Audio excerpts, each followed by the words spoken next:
How do you implement peace? And as you guys know, peace is a different deal than a business deal. It sure is, but Donald Trump's peace plan for Gaza is not going well. And how do you get a deal when people like this are doing everything they can to undermine it? 30-40.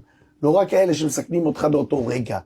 אין, יש שם אנשים שהם לא בני חיים, הם לא צריכים לחיות, הם לא אנשים, גם אני נותן להם מחמאה שאני קורא להם אנשים.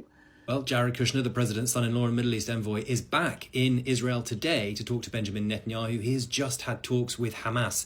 This was the PowerPoint presentation he gave months ago. So we did a master plan. We brought in, I think, Yakir Gabay, who's one of the most successful real estate developers and brilliant people I know. I mean, apart from the optics of saying you're going to redevelop Gaza with the help of an Israeli businessman, the plan sounded optimistic. And we've developed ways to redevelop Gaza. Gaza, as President Trump's been saying, has amazing potential. The great criticism of this plan from the outset was that it looked like it was being viewed purely through an economic lens. The idea that people will do what you want them to do for profit. Just planned for catastrophic success. Hamas signed a deal to demilitarize. That is what we are going to enforce.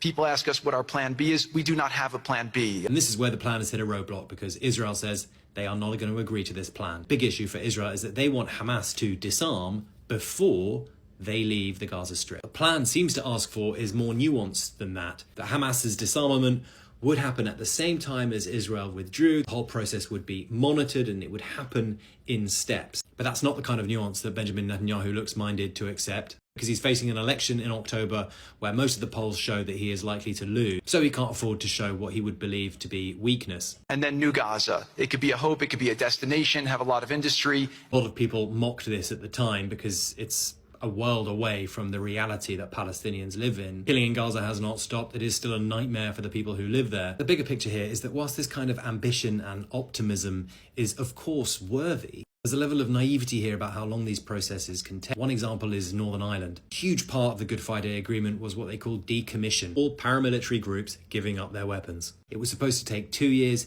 In the end, it took nearly 7. And for all kinds of reasons, this is a much more complicated conflict.